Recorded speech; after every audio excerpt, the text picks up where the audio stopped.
Kasih karunia dan damai sejahtera Allah Bapa kita dan anaknya Tuhan Yesus Kristus menyertai saudara. Amin. Shalom, saudara-saudari yang terkasih di dalam nama Tuhan Yesus Kristus. Senang bisa menyapa saudara di tempat saudara berada hari ini, dalam dimensi yang berbeda tetapi dalam dunia yang sama.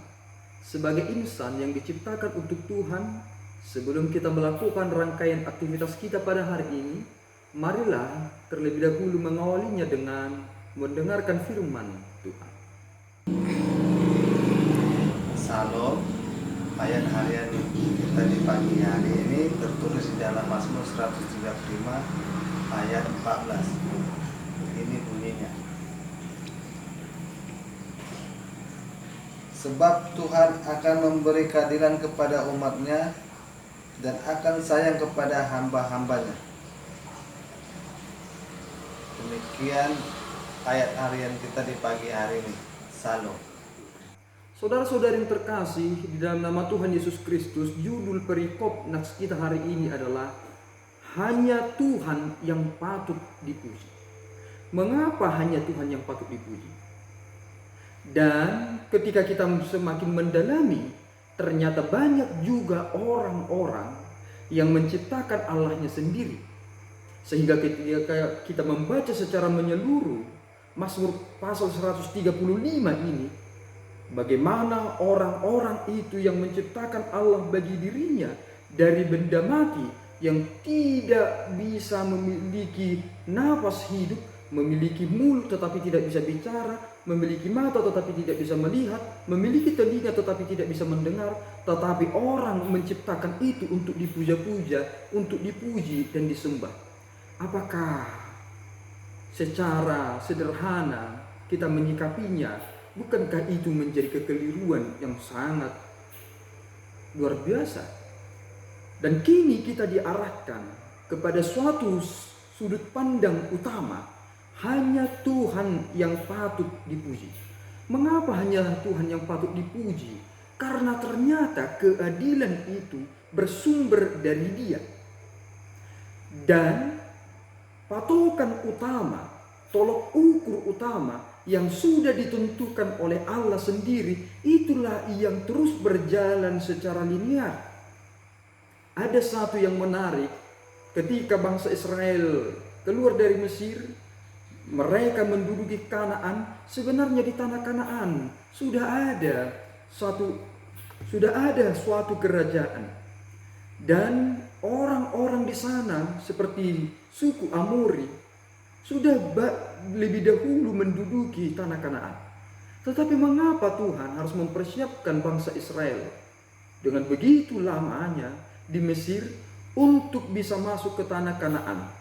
Ternyata ini menjadi sumber keadilan yang sudah Tuhan tunjukkan kepada umatnya, bahwa ternyata tanah itu adalah milik Tuhan.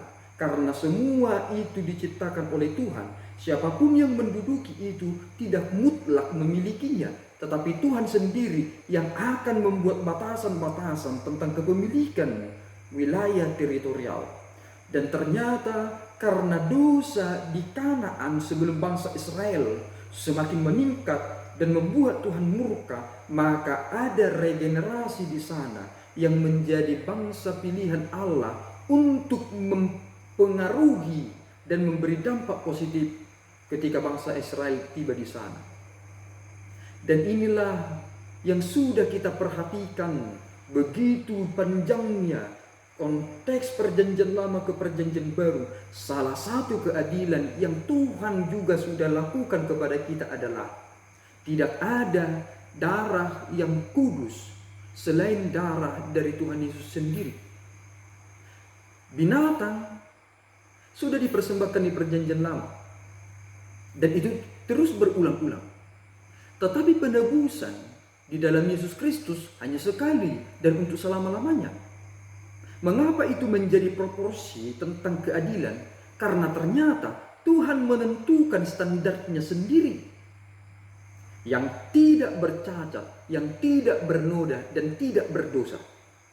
Hanya ada satu yang tidak pernah bercacat dan tidak berdosa, yaitu Yesus Kristus sendiri.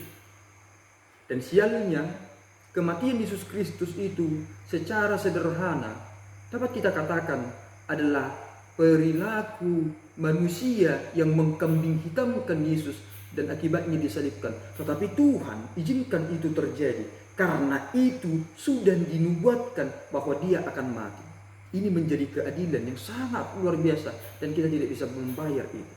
Karena kita semua adalah hamba-hambanya, maka Nats hari ini mengingatkan kita, Tuhan sayang kepada hamba-hambanya. Mari teruslah menjadi hamba yang setia, meskipun perkara-perkara yang kita hadapi adalah hal-hal yang sulit. Menjaga tanggung jawab, menjaga profesi, dan segala sesuatunya adalah berat.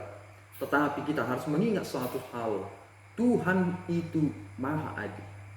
Saudaraku, mulai detik ini jangan pernah izinkan pikiran saudara menjengkali masa depan orang lain. Karena Tuhan itu adalah maha adil. Jika saudara melihat teman saudara, rekan-rekan saudara adalah orang miskin, jangan pernah jengkali mereka. Karena Tuhan adalah maha adil. Lihatlah, seorang yang miskin sekalipun akan memiliki masa depan yang baik. Yang terbuang sekalipun memiliki masa depan yang baik. Dan bangsa Israel sudah menerima itu, terbuang di Mesir dan mendapatkan kemerdekaannya karena Tuhan maha adil. Yakinlah, hari ini mungkin kita akan mengalami berbagai macam tindakan yang tidak mengenakan, tetapi besok dan hari-hari depan kita akan bersorak-sorai karena Tuhan kita adalah maha adil. Tuhan Yesus memberkati kita berdoa. Ya Allah Tuhan kami bersyukur atas anugerah-Mu. Engkau maha adil kepada umat-umat-Mu. Tuhan, izinkan kami sehingga mempergunakan apa yang Tuhan beri itu sebagai pujian kepadamu, pujian yang hidup. Dan uji kami ya Bapa dalam segala hal, sehingga kami disebut sebagai anak-anak yang setia, hamba-hamba-Mu. Terima pujian kami ya Bapa.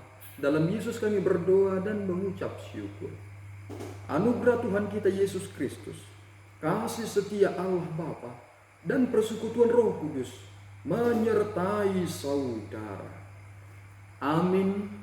Tuhan Yesus memberkati.